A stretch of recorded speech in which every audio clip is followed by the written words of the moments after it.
Ladies and gentlemen, welcome to another Bulletproof for BJJ podcast. I'm JT, I'm here with Joey, and we are blessed to have the legend, Gustavo Dantas, join us today.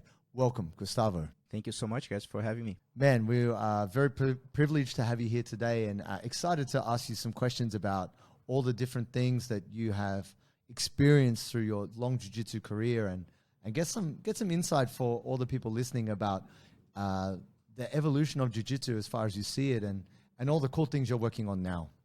But I want to actually kind of go back because some of the people listening may not be familiar with your history and all the amazing things that you've done.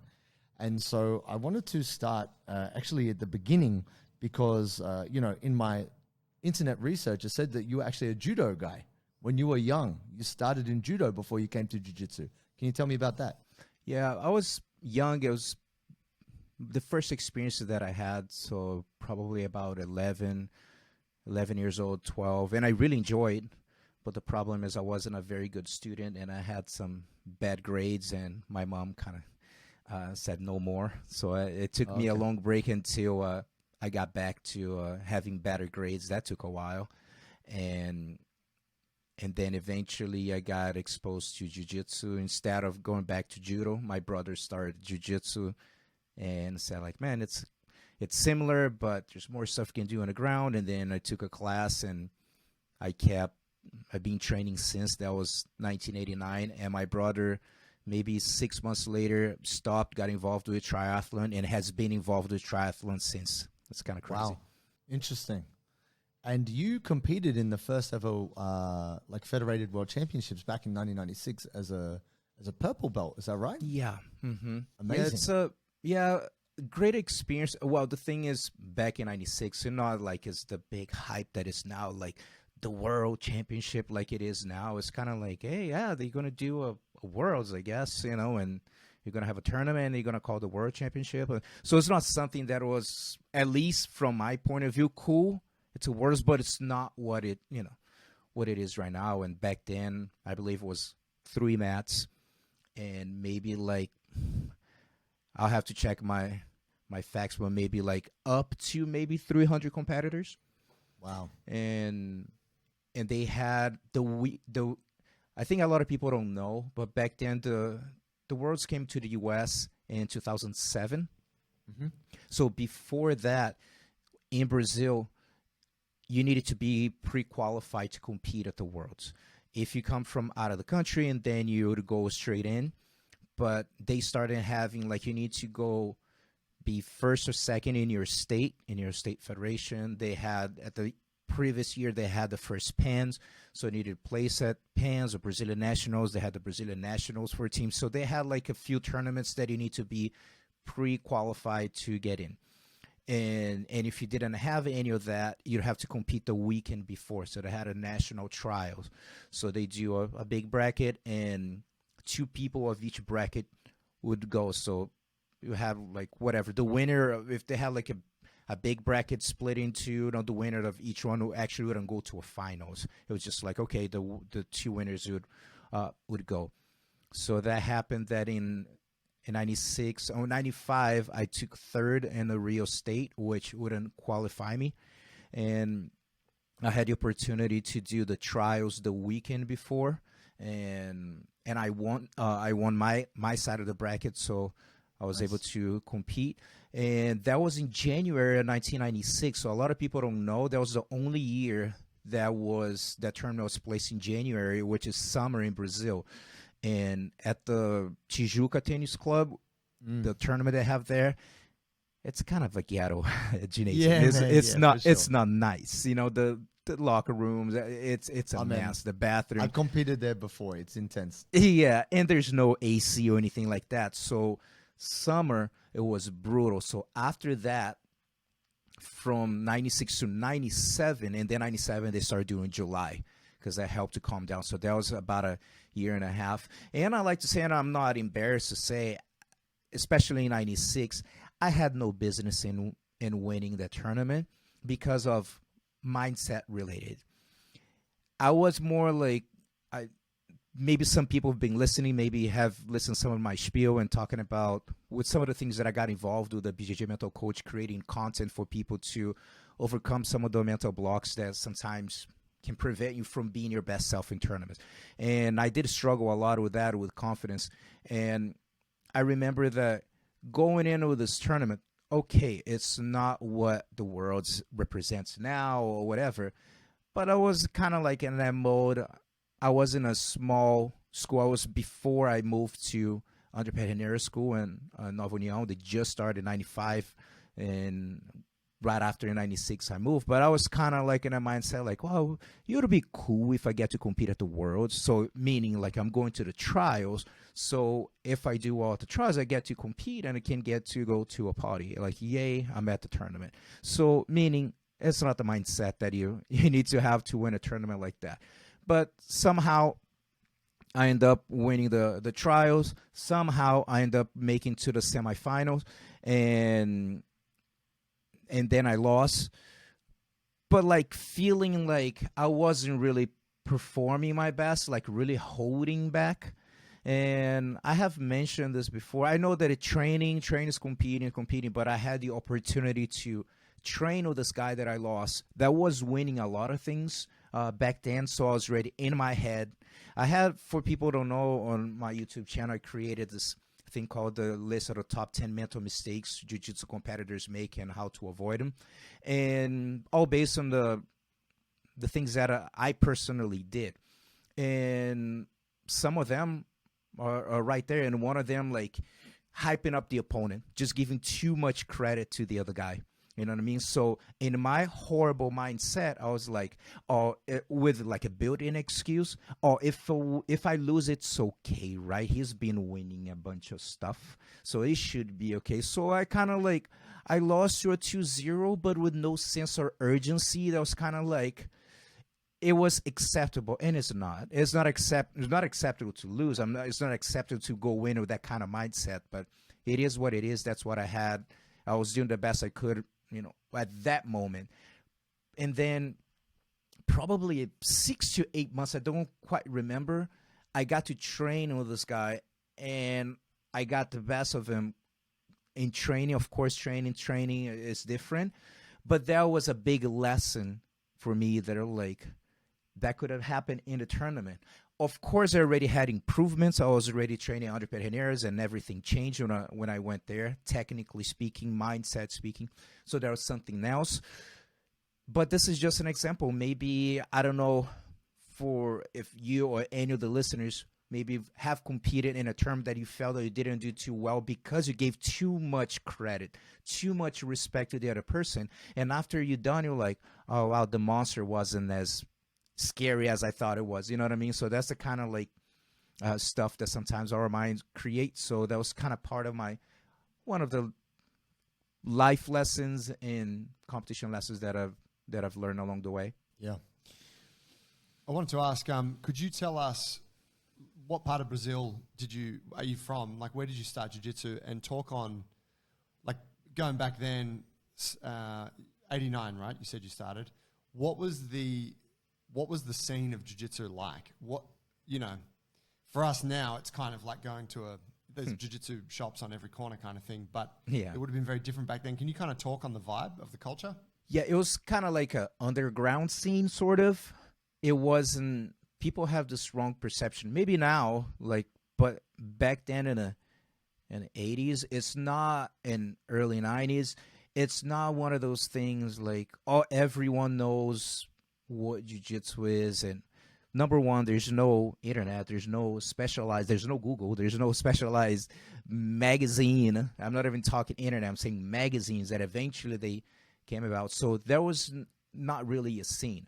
I've been aware of the name jiu-jitsu since I was little, for the fact that my dad got involved with jiu-jitsu in late 60s, early 70s, and he used to teach some to my brother, some stuff, some self-defense or whatever. And my parents split when I was 4, my brother was 8. So I didn't really see, I don't have any memory of that, but he used to show my brother some stuff. And then eventually my brother used to say, when I'm able to drive, I'm going to take jiu-jitsu lessons, because there's nothing around where we live. And as a younger brother used to say too, like, I'm going to train jiu-jitsu too. So I used to say that I was going to train, but we didn't really have like an opportunity. So there was eventually, when I got involved in whatever they had, was kind of far, nothing really by our neighborhood. And being a kid definitely is a commute was a problem. And eventually, when my brother did start driving, but they did have 2 local schools in my neighborhood. Most of the schools back then, I think a lot in Brazil maybe has been changed. I left Brazil a long time ago. But back then, my vision of a jiu-jitsu school is always like, it's a fitness gym, and you have a room that have mats. And then usually the teacher does some deal with the gym. It's not like people really have the ability to, most people have the ability to just just rent a place and just run jiu-jitsu classes. Just the reality of a third world country. And having, usually it's a gym, and then for the most part, in a lot of places, and you have the classes there. So I started at this place, and I was there for 2 months, and the teacher got a problem, had a falling out with the owner of the fitness gym, and the program just ended. There's no more. So I went to a different one. So the one that I went to, the instructor name was Jair Couto. The thing is, it was another fitness gym, super ghetto, with a like very small little area. And he was, unfortunately, was kind of nice guy, but like the program was kind of there. You know what I mean? It's like, well, I have this gym, and twice a week I go there and I show some stuff. So it wasn't like the best place to learn. You did a lot of like self-defense, would roll here and there, but not really. So I didn't know better. You know, for me, like, I'm doing jiu-jitsu, and it was just not a place for me. I was there for like almost 2.5 years, and got my blue belt. I was wearing a blue belt. I'm not saying that I was a blue belt. I was wearing a blue belt, and eventually I was just bugging him a lot for like, hey, I had the interest of competing. I know that and he said like, there's no competitions around, which it was true. Back then, there's not many competitions at all. However, he was my only source of information, any type of information in jiu-jitsu, and he wasn't involved with the scene whatsoever. He taught like gym classes and was a personal trainer, so he wasn't engaged with jiu-jitsu at all. You know, his dad promoted him, so it was just part of the business, and it was kind of there. But I bug him so much, and he didn't have too many students, probably like pushing 15 of us, like, in a good time, and just bugging him to compete. And finally he said, I'm gonna do a in-house, but I'm talking like over a year, like bugging him, like, hey, I saw on TV, like, rarely it would show some alternative channels to show something, a little bit of some highlight on jiu-jitsu, and I'm like, dude, there are tournaments, I want to know more about it. And eventually I just bugged him so much that he did a in-house tournament. You know, not many people, and by that point there's a few more schools, so he invited like 4 schools, and that experience kind of really changed, you know, the direction of my life. I don't know if you guys have heard of this quote by Tony Robbins. It's in your moments of decisions that your destiny is shaped, because there's certain moments in your life that you make certain decisions that really shape your destiny and what you do with it. So this tournament, I had a horrible performance. I was just, imagine you're super excited to go to a tournament. That's your first tournament. I don't know. Did you guys compete before? Have some experience competing? A little bit? Yeah, we've done a few competitions. Yeah, definitely. Yeah. Yeah. So, you know, and also had terrible failures as well in that spectrum. So we go in kind of like, and we don't know what to expect. Some people may be scared. Some people are excited. I was excited. But then, long story short, I didn't know much. I just found out that day that start the match, in less than 20 seconds, I was inside a triangle, and then I tapped. And the more interesting part, the best one is they raised the opponent's arm, and that was me wearing my blue belt, and the dude was a white belt. So so imagine, you going through that, your first experience, and now you're already not very confident. Now that does not help your process. So anyway, we did, and then he put me to do like exhibition match, and then I kind of just spaz out with another kid there for like, I was 17, and spaz out with some kid there for like 5 minutes. Don't remember exactly what happened, but it went for 5 minutes. And then I got another loss, but now this time this kid was a yellow belt. So you see that the day didn't start too well, So you wearing a blue belt. So I went home, and I was like furious. And I got home, and I told my mom, because this is what I'm talking about, the decision, at certain moments in your life that you have two options. Say like, dude, I'm done with this. Like, I come here to his classes Tuesdays and Thursdays or whatever. We roll here for like 3 minutes, and I think I'm getting ready for a tournament. I don't know. And this is the best that I can do. And I told her I needed to get out of there. And I was desperate to be like, I need to find another place. And I had to convince my mom, because I had to go to a different neighborhood. That means now I need to get a bus and on the way from and back. And it's a little more expensive. So I had to really convince her that I really wanted to do this. So the very first place I saw, I signed up. Straight up. The first place. There was a sign on the top of it. It was a fitness gym. They had a room, same deal. And they had a sign saying, Jiu-Jitsu competition team. Equipe de competição. That's all it said. I said, Mom, I found a place. They do competition. I want to go there. And, of course, we're talking about Brazil and 80s and 90s. It's not like, oh, you need to sign a waiver. There's no such a thing. She just gave me the check. Like, just go there. And then the lady said, hey, yeah, we have a class tonight. You want to come here? I was like, no, I want to sign up. Like, you don't want to watch the class before? And I'm thinking, like, there's no way this place is worse than where I'm at. Like, I need to go ASAP. And then I started training with Fernando Cruz. He was a De La Riva, back then purple belt. Eventually, I saw him getting his brown belt and then black belt. But you see how it's interesting.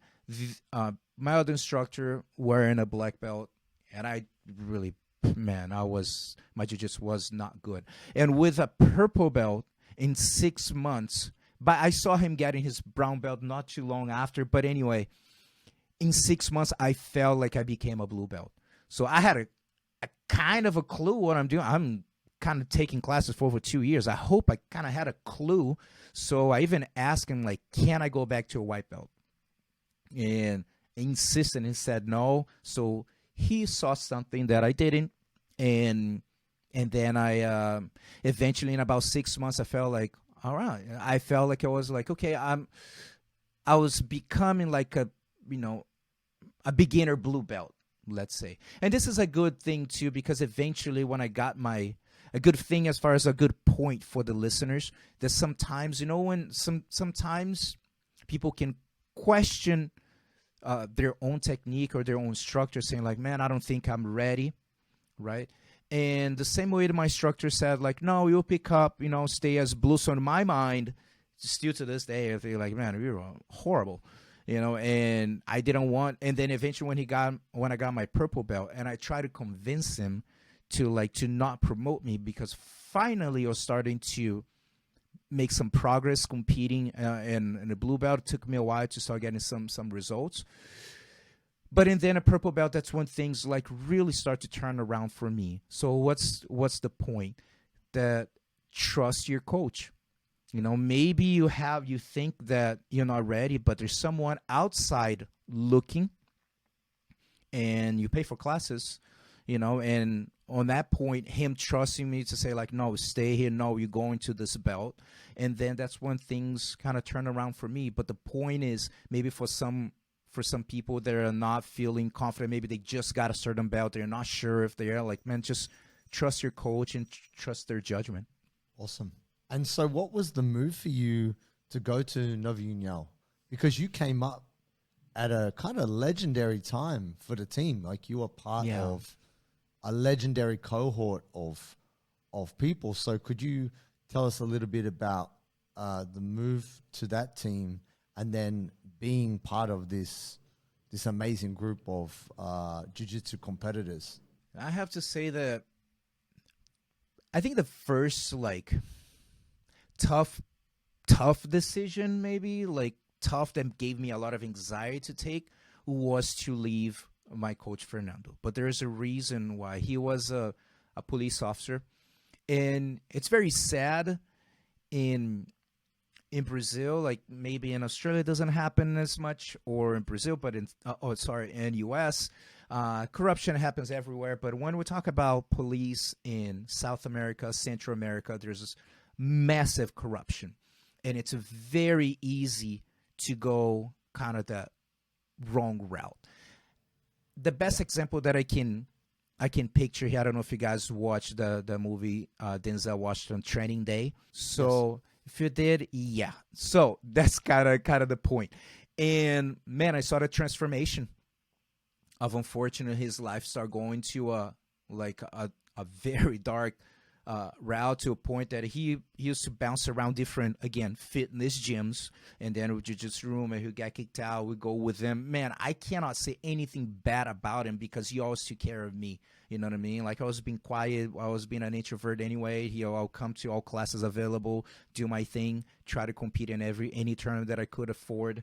So I was a good, dedicated student. So he always took care of me, but got to a point that he stopped basically going, and he ended up getting kicked out of the last place that we were at, and then we're training in someone's gym, just my favor, until he found a place, but he wasn't going to find a place. And I told him, like, man, by that point, even earlier, I already made my decision that I want to make a living with jiu-jitsu. I said, there's no way, because for like 6 months, and that was after I already took third at the Worlds. So I took third at the Worlds with him, which is a huge accomplishment for people in my neighborhood and so forth, from smaller schools. So that was kind of a big deal. And I just knew that I was holding classes with my friend, and like, dude, like, I shouldn't be like really focused on teaching. I'm still developing. I was a new purple belt per se, and eventually I had to. And he was, man, he's done some bad choices and done some like messed up things. Being that the corrupting in Brazil, they have those like wild cops, and he was one of them. He became one of them. And all the students took off, would not even say bye, nothing, just like they wouldn't even talk with him, because they're scared of them for a reason. My friend Leo and I were the only ones, and to this day, that actually sat on, I was 21, and I went to his house, sat on his living room, and about shit my pants, but I sat in front of him to tell him that was what we were doing, where we're going. Because I couldn't be in that position anymore. I couldn't go the way it was my trainer's going. Like, I'm not gonna go anywhere if I stay like this. So that was a very tough decision, because I didn't have anything. He was a very charismatic guy, but he was a little off. But as I mentioned, he always took care of me. So that was a very tough decision for me. But I had to make my very first professional decision. And back then in Brazil, the creonte, concept that you leave, you're a trader or whatever, you know what I mean? But it's not like he had a place to teach. So how far was for you to make that change? It sounds like, it was very significant. How far was, is it Pineda? How far as Pederneiras? How far as far as distance from where I live to there, or time? Yeah, both. Yeah, because I lived in the north side of town, and Under Pederneiras School is in the south side, like a better neighborhood. And by that point, there were multiple schools, and some okay. And by my neighborhood or Tijuca, in that area, there are a lot of schools around that point. But I felt like on that specific time, I felt like if I want to really stand out, I need to go to the side of town. There are gyms I could go walking from my school, and I would take a bus for 45 minutes if there's no traffic to go train over there, because it was a different level. He was starting to build his team, and Shaolin was starting to standing out. We're like blue belts at the same time, purple, and then eventually I stayed purple. He went to brown. Renato Charuto, the one of BJ Penn's coach. After half, he was basically the guy who, as far as I know, that kind of taught him the most. And he used to stand out a lot too, and I was noticing them. And he wasn't like a popular school yet, but every tournament I'll go, I'll notice those guys are like, man, those guys are doing really well. So I started like, I needed to change. Like a friend of mine, Matt Schruter, in college, trained with him, and that was the kind of the connection that we needed. So he, I remember that he went there, he did a private class with Schruter, and then he showed me some stuff, and I was just kind of like blew my mind, because I was basically not learning anything for months, because I wasn't having classes. And I was like, yeah, man, I gotta, I gotta go there. And I felt that that's where I wanted to be. And you're right. I was very lucky to be in that, we call like the golden generation of Nova Uniao, the amount of talent coming up. And that would never happen again, because back then, Andre was fully immersed and obsessed with building gi champions and building his team. Full obsession. And that means he attracts some obsessed people too, and they combine, and then boom, a lot of the talent start to come out. And I felt that when you're surrounded by, because here's the thing, another point that we need to always, and this for the listeners too, it's so important, the power of the association. Jim Rohn, one of my favorite motivational speakers, say the power of the association, that you're the average of the 5 people you hang out the most with. If it's true or not, but like if you roll with like you always have 5 people that are not very confident, the chance of you not being very confident are pretty high, and now you walk around with people that are with high confidence, good confidence, you start to absorb. And next thing, I'm like, okay, like I'm not that bad. I'm okay. Actually, I can hang with them better than I thought. And then your mindset start to improve. And that's how I went from like having zero negative confidence in jiu-jitsu, from taking me 6 tournaments to win a match. I'm not saying winning a tournament, to win a match. So it's very tough to feel confident going in a tournament when you not even know if you can win a match, right? So it was as soon as you win your first match, and I was delighted at the end of the tournament. I was like, oh, nice. I beat someone. Maybe I can beat other people. So that was the process until I get to like train with these high-level guys, and I'm like, I'm actually hanging with them. You know what I mean? So that starts to build. So your confidence comes from your training, period. And of course, it's a combination of things, but for sure the training, and then as you get results, it's kind of like a stamp of like in your mind of like, okay, I can do this. And I got very lucky, man, to be surrounded by so many good people. Was it also the expectation? Because I knew I first encountered your face on my screen with Hobson Mura in Fusion. So like one of the first instructionals I ever had, Fusion 1, Fusion 2. And it was you and Hobson, right? And I'm very late to jiu-jitsu compared to so many other people. I started in 2008. But one of my coaches, he was like really into the 90s jiu-jitsu, and he told me all about Nova Uniao at that time, and he played all the old tapes and talked about Vitor and Fejao and the guys from your time. And you as well, obviously. Can you talk a little bit, because we actually talked about this not so long ago, about championship teams. Can you tell us a little bit more, because for a lot of people out there listening, they might only be a white belt and blue belt. Maybe they've never competed. They want to compete. What was it about all you guys being together? Was it the fact your coach had a high expectation and pushed you, or was it the fact you're all really good? And competing with each other intensely? Like, tell me a little bit more about that time as to how it produced so many great champions from this smaller team at that time. I think it's a combination of things, but as I mentioned, Andre was, like, as I mentioned, fully immersed and fully obsessed with the process of building champions. And sometimes I'm glad that people talk a little, still have a little misconception of sometimes when people hear about the word obsession with like a negative connotation in a way. I think nowadays it's like it has improved. We're like, he's obsessed. I mean, there's no way that you're going to accomplish like big things like Andre Pederneiras did as a coach if you're not obsessed with the process of teaching and being engaged with that. And it's not his expectation, is just that kind of obsession breeds like more obsession from people who are around.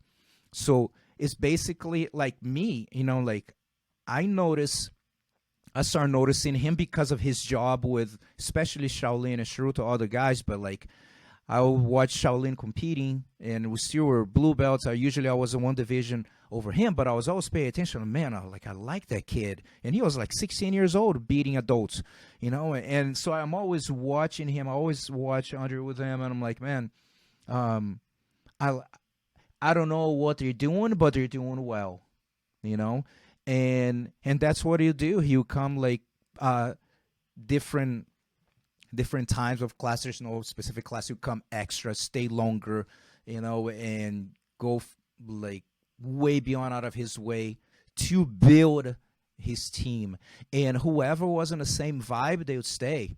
And I'm saying like, and especially Fábio Gurgel says a great terminology for people who have trained jiu-jitsu in the 90s, especially in Brazil. They call, if you train jiu-jitsu now and you train in the 90s, you're part of this select group called like basically like kind of like the survivors in a way of basically people who like, man, back then there's no like, oh, there's an intro class, come here. There's no such a thing as like, okay, here's a class, you go. And Survive. That's it. And then our goal here is to win championships, kick ass, and we win. Ego very, very, very high. That was back then, a lot of rivalry between schools. That was the scene, you know, and that pushed competition. You know, like I want to beat that team, I need to beat that team, and all that kind of stuff build the competition scene. And he just put at the same side, everyone could see how much he cared about everyone and his passion, and like attract people that was interested in being on that vibe. Of course, not everyone was wanted to be a competitor. Everyone would at some point get kind of involved. So they have kind of like the main group that competes all the time. Some people that'll compete once in a while. And so they have like different class times are a little more like competition geared in a way.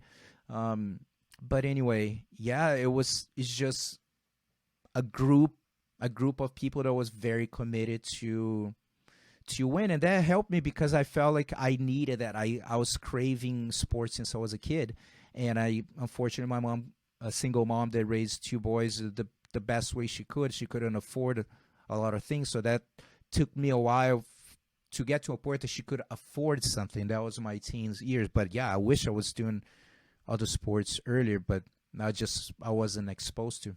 Can I put a face to the name for Andre Pederneiras? You know, there's obviously a lot of listeners who are not familiar with the old school. But correct me if I'm wrong, Gustavo, Andre we saw him most recently as Jose Aldo's coach in the UFC, right? He would always yes, sir. Yeah, and I think, you know, obviously not, you know, even Jose's going back a little bit now. Yeah. But that was where you could see Andre. So just to put a face to the name, there was, and I think Renan Barão was also one of his top UFC guys. Because Nova Uniao had quite a famous like MMA team, right? At what point? Tell me a little bit about that, because not everybody is familiar with these other elements. Can you speak to that a little bit? Yeah, the point, I left Brazil in January of 99. So now, early 2000s, what happened is a lot of the guys, jiu-jitsu guys, starting to, they need to make some money. Back then, seminars are not really a thing. There's no like really pro divisions or things that nowadays, you can basically be an entrepreneur and have your association and have your merchandise, especially in Brazil. It was not what it is right now. And the best guys, they need to find a way to get paid. So some of them started to kind of go out of state to find a better place to teach because Rio was just packed. And some of the guys started to migrate to MMA, being Shaolin, being one of them, one of the pioneers from Team Nova Uniao. Actually, Andre put the very first there's no other coach, as far as I know, currently in the UFC that has he put his first athlete in 1996. Rafael Carino, UFC 9, is a friend of mine too, the same generation. He fought in that UFC 9 in Detroit. And so Andre's the only MMA coach that was back then and still in the UFC involved with the game. That's huge. You know what I mean? That's a long time, dude. And then what happened is all his obsession of reaching another level in something, he started moving to pour into MMA. And then the jiu-jitsu team started to kind of go down like in mid 2000s, going, like starting to disappear because the best talents migrating to MMA. And then they're like coming back, and over the years they start to produce more guys, but it wasn't like it used to be.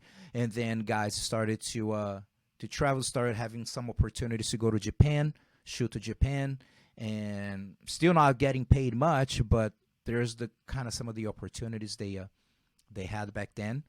And it was cool. I had the opportunity to be, Shaolin had 25 pro fights, I believe. I had the opportunity to be on his corner for his very first fight in Vegas in 2000, 2001 or 2002. I'm not sure, but that was his very first professional fight.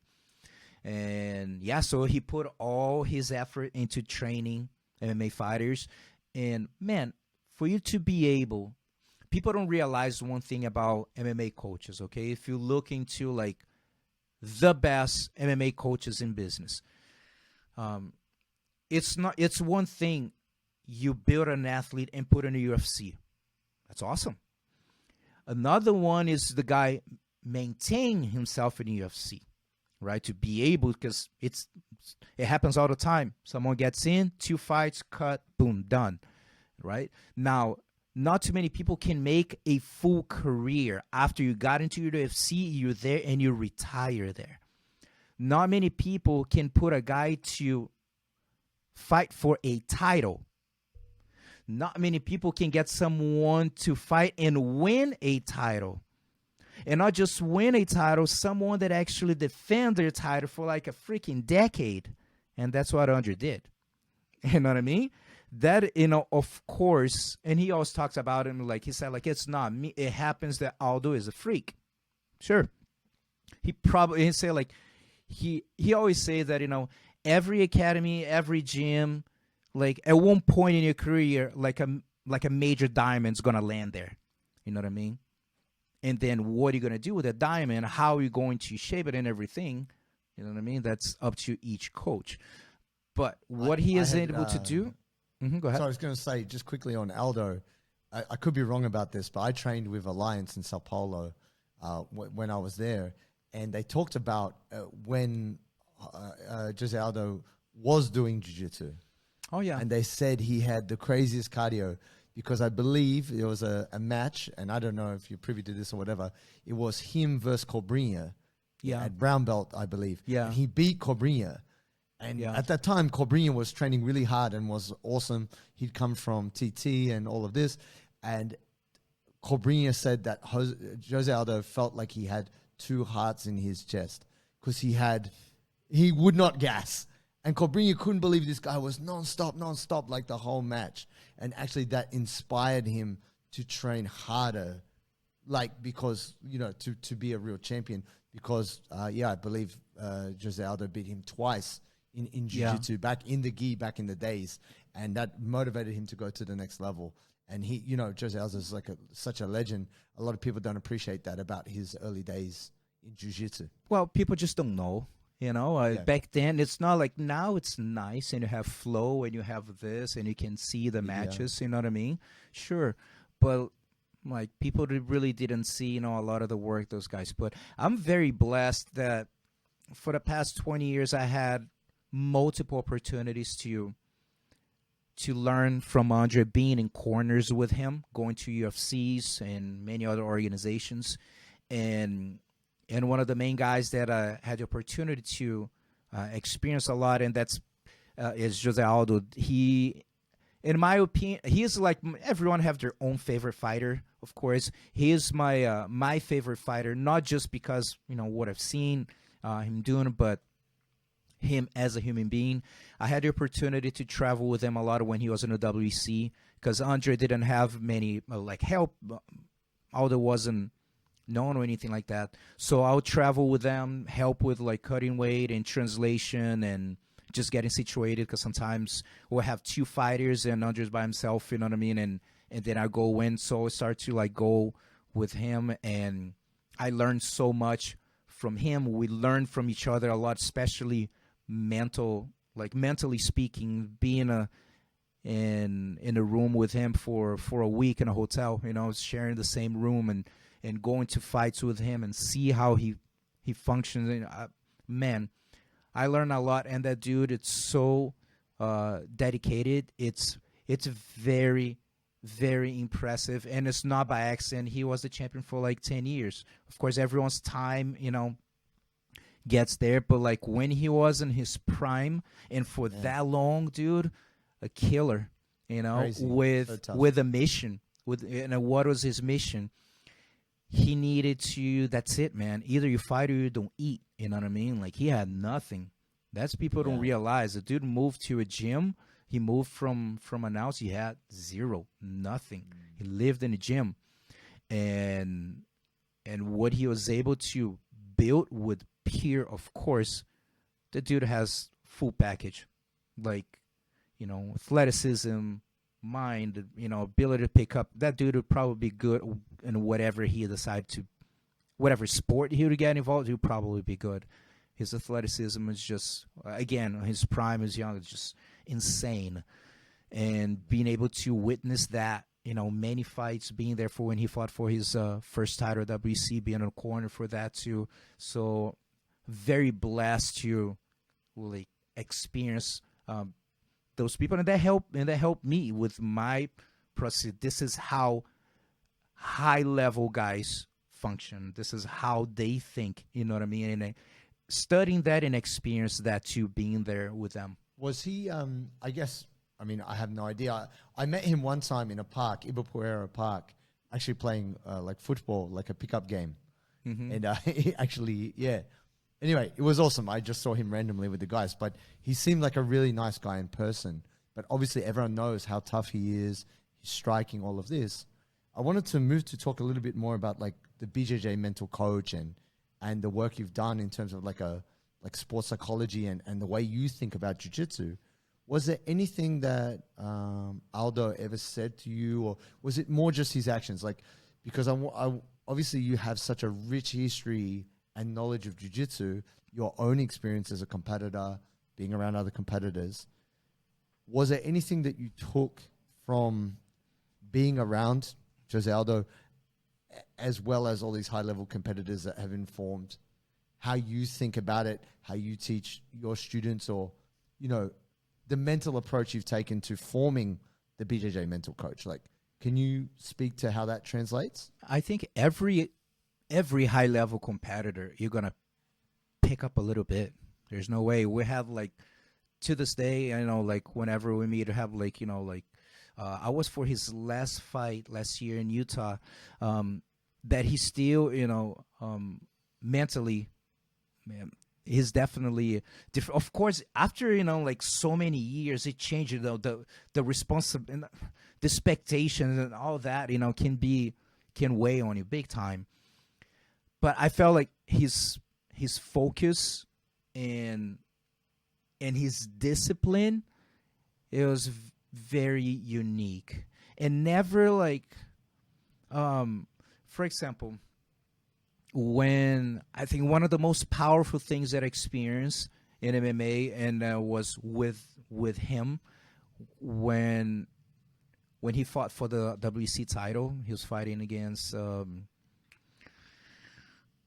forgot the name of the dude from Mike Brown. Incredible fighter, like super tough dude.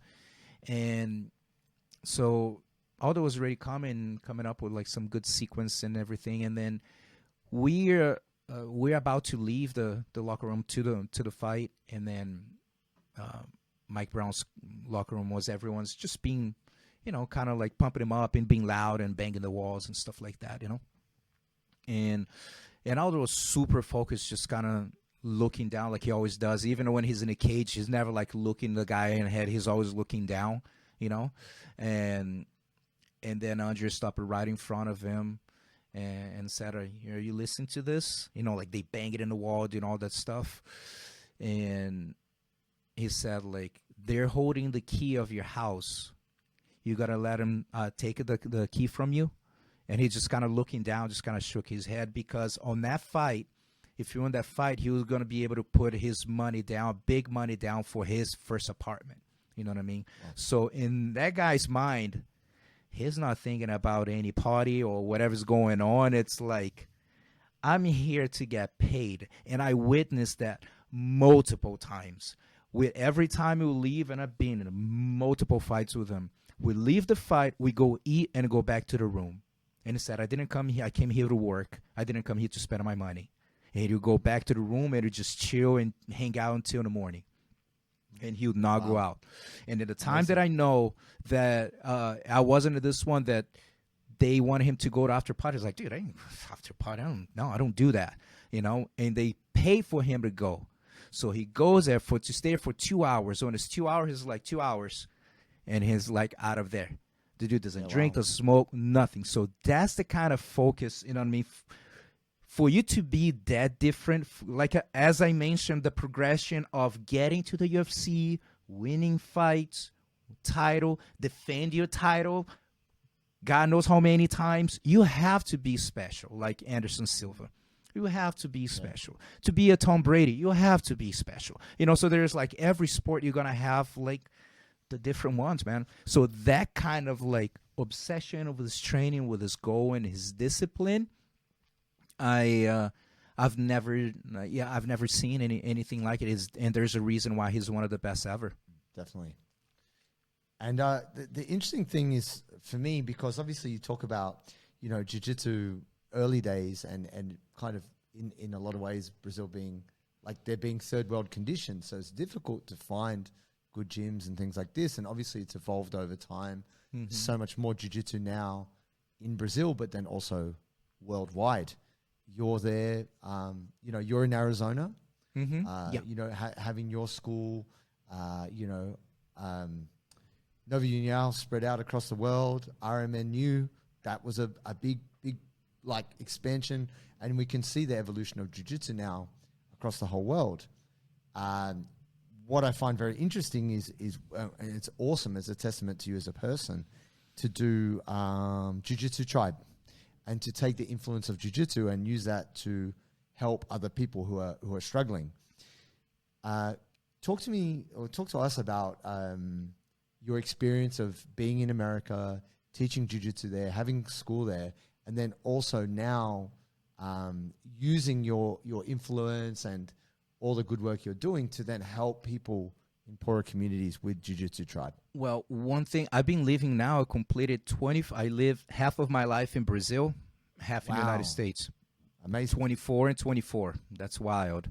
And I came from, like I said, I started, I was able to see my mom starting her life with no child support and no help from zero, from literally we didn't have a place to stay. I stayed with my grandparents while she was in a different state working to raise some money to be able to rent a place and then start our life. So not that we feel like I'm like in a favela, this and that, and like there's friends of mine that came in way tougher situations than I did, but my mom did the best she could to make sure that we had, good education, and there's not, they don't have food on the table and so forth. So she definitely my superhero. And growing up in Brazil and being in those low middle class areas, yeah, I've seen a lot of rough stuff from Rio. We can go on and on here, but I always felt like, well, I love one day to have some type of social project or something you can teach for free. And then when I moved to the U.S., I had a feeling that, man, I don't think I'm going to move back to Brazil. I don't think I'm going to be able to do that. So I had that sitting in my head for a long time, and I always try to find a way to help a project or something. And then finally, 2010, I decided to start the JiuJitsu Tribe. So basically, with a mission to inspire, impact, improve lives, utilizing Jiu-Jitsu as a personal and social development tool. So we do nowadays, because of course the organization has evolved over the years, but we have two approaches. One, it's more behavioral, like mental health related, meaning I don't know if you know or the listeners know, but I've been promoting tournaments for 25 years, and I'm the owner of Arizona Brazilian Jiu-Jitsu League. And basically we did this partnership with the JiuJitsu Tribe. So we have, for example, right now in Arizona, we have this organization, this behavioral center called Resilient Health.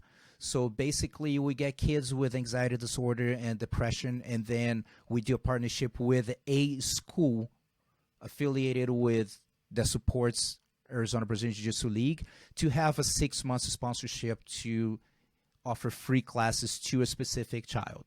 Provide the gi. After the 6 months, we reevaluate, say like, does he you want to keep going or not? So we ran a pilot at my school a few years ago, and it was awesome. But the only problem was logistics, because some of the centers were far. And I said, well, we needed some partnerships and see what schools want to donate one student. If you want to donate more, even better. So now someone from Resilient Health goes and then chooses based on whatever cases they have, if the kids have an interest to use it. And it's incredible the improvement that you see. You guys seen people changing, probably your own experience, how much you change because of experience that you have in jiu-jitsu. So imagine kids with especially with anxiety disorder, depression, and so forth. So this is one approach that we have. And the other one is sustainability related, which is we support social projects that offer free jiu-jitsu classes worldwide. It happens that most of them are in Brazil, have literally thousands of social projects with people teaching for free. And we have one that is in Tucson, Arizona, that we support. Higher Grounds is an incredible place. One in Africa, and the rest is all in Brazil. So we can help sustainability. We've done like from buying mats to help with construction to getting gis. And now we have a new program called Adopt a Social Project, which is basically a commitment for 12 months that an individual business can do to support a social project to give. It's actually $300 per month. Some people may think, oh man, it's a lot of money. It's like, not really. It's like here, it's like a student and a half, for me. Because the biggest issue that social projects they have everywhere, not only in Brazil, anywhere, is that coaches, usually they don't have a lot of money. They doing whatever they can, and next thing is say like, yo, I need to get another job, dude. I can't this time that I'm putting here to teach for free. And then many programs just basically finish because someone needs to get a job. So the idea with the Adopt Social Projects is actually to be able to help compensating the coach with that. in many of them, they get the money and then pour back into the program. So it's like, you guys do whatever you want with the money. This year it's for you. And a lot of them, they put it back in a program. But anyway, so that's the idea. So we do many things related to that. We got a partnership with Browse.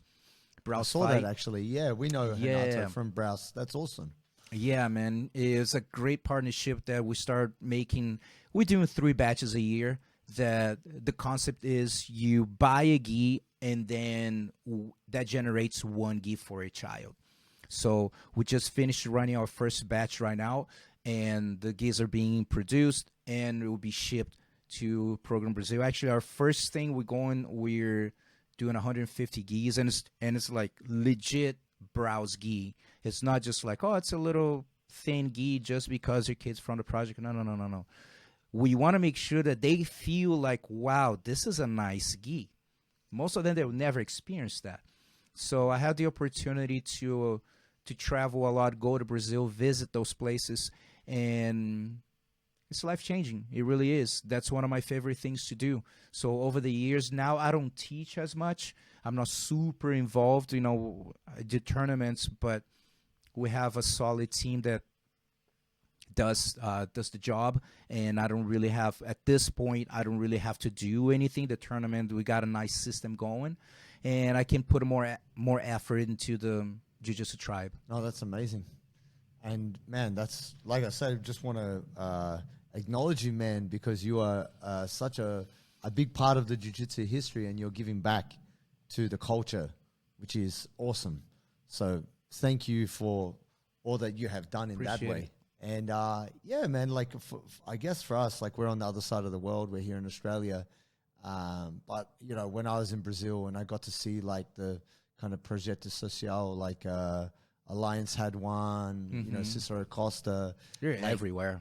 Every team had their project, and I always thought that was incredible to give young kids a purpose outside of, say, drugs or crime, to focus on jiu-jitsu and change their lives for the better. It's like amazing. It's very inspirational. And I mean, look, we got a lot of people listening to this who they maybe don't know about that kind of hardship, or they haven't seen that before. Is there any advice, or is there any kind of insight you can give them that either they can get involved to help something like JiuJitsu Tribe, or is there anything that you take away from your experience that can kind of give them some direction, how they might contribute more to the bigger jiu-jitsu community? Yeah, well, I'm going to say like in a bigger picture, not JiuJitsu Tribe, but like donate to nonprofit organizations, whatever, just get involved with a nonprofit organization. I'm not even saying JiuJitsu Tribe or jiu-jitsu related. I was in Brazil 2 months ago shooting some mini doc series with like the impact of jiu-jitsu in impoverished communities with social projects. So we visit 4 places, and every visit was a different topic. The first one was drug related, meaning from drug addiction to drug dealing. People that jiu-jitsu was able to save, and drug dealing in Brazil is no joke. Like as far as like basically criminals, but like not just the guy, oh, he said a little thing. No. We're talking about murders. It's pretty bad. And we have one day we'll talk about the power of competition, of being a social development tool, to be able for them to explore and give them a chance for them to see the world. And there's so many high-level competitors that came from social projects. We had a special needs day, and we had a mental health day. And interviewing the coach and usually 2 of the students or the parents or whatever the case is. And I was talking with someone earlier today, and a big takeaway, I had 2 takeaways. Number one, Brazil's in trouble as far as like the poor people in Brazil are in trouble. You go to some places, you're completely forgotten by the politicians. They got completely forgotten. But my main one was like, I don't know what Brazil, and I'll say just Brazil because, of course, third world countries in general, but like overall, I don't know what Brazil in that case would be if they didn't have nonprofit organizations.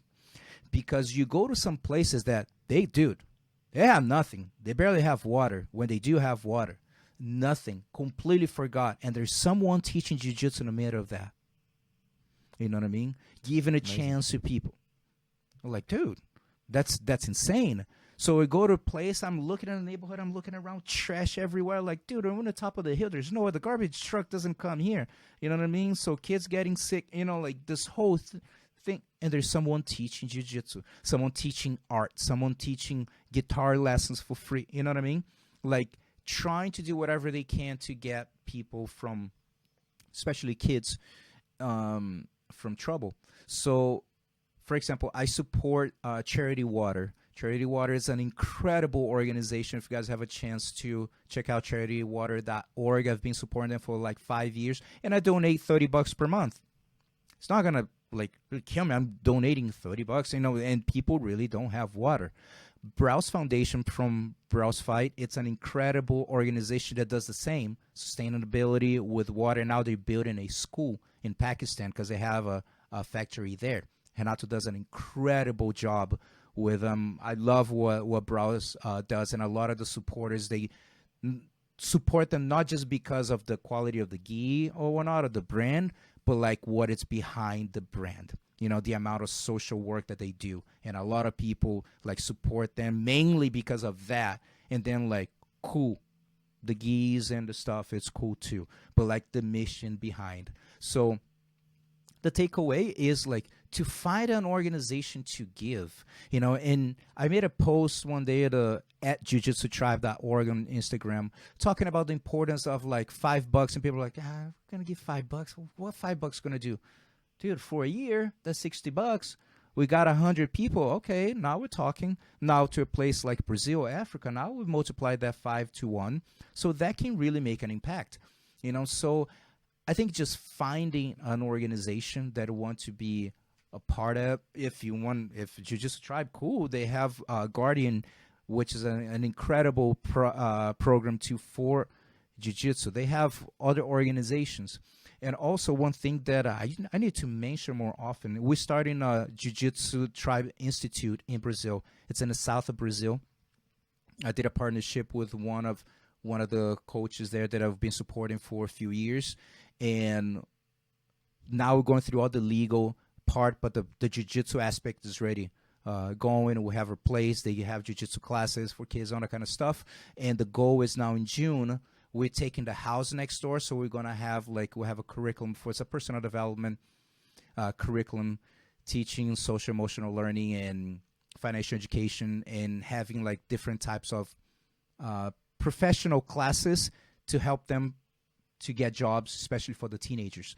So this is something I'm super excited about, and also I'll be going there in June, because we're promoting our first Jiu-Jitsu Tribe competition, Copa Jiu-Jitsu Tribe, dedicated to kids from social projects from 4 to 17. And incredible opportunity for those kids to give. Like, we already sponsored a tournament in December, already implementing a lot of the systems that are used here in the United States, a different quality of service, something that we do well here in Arizona. The quality of the tournaments here are really good, and implementing and giving that, because most of them, they don't have even a chance to go to a tournament because they can't afford. So now getting like good partnerships that have like nice medals, nice organization, so I'm stoked for this new phase of Jiu-Jitsu Tribe. That's awesome. Well, Gustavo, thank you so much for making the time to talk with us, share with us, give us that great window into the history of Jiu-Jitsu that so many people just have no idea about. And the fact that you've been through it all, from the kind of very early days through to the evolution of where it is now, is like it's pretty awesome. And so thank you for being on the show. And what we'll do is we'll make sure that we include links to all of the different things that you're doing, all the projects, your podcast, Jiu-Jitsu Tribe. But if there's anything in terms of people being able to contact you, reach you, train in Arizona, what's the best place for people to get to you? I think just if you go to Instagram, Gustavo Dantas BJJ, I think it'd be easier to contact me. I'll have like a link tree there with all the stuff that I do, and people can get more information. Or like since I'm involved in way too many things, I try to kind of cut it down. But when I see I have more, it's one of those things you get your plate full, and they're like, just give me a bigger plate so I can put more stuff in instead of getting what I have on a plate. But yeah, this is the idea of just doing less, not teaching as much, not getting as involved with the competition. But I feel as I get older, my heart is just this has been happening the past few years, and I felt like last year more and more pulling me to the social aspect. That's where I feel where my true passion is. And there's one point, everyone got to keep in mind, you're not going to be here for that long. You know what I mean? Like, there's so much. Of course, we need to pay our bills. We need to make our money. But, sometimes, and I did, especially living in the United States, sometimes you get attached to the kind of the material world, and then make me, through my journey thinking like my house, is it my house? Am I going to take with me when I leave? One day someone else is going to leave here. And then so I'm renting. Everyone's renting. You know what I mean? No one own anything. Everyone is renting here cars. So might as well, why not try to make the best of the time that you have here on Earth, and why not helping people? Because it goes fast. That's a great message. Thank you, Gustavo. We appreciate you so much, and mate, I think a round 2 might be due. We've got lots of questions we didn't get into today. Probably a 2 and 3. I can go on and on. My guy. All right. All right. Thank you so much, guys. Thank you, brother. We appreciate you coming on, man. Yes, sir.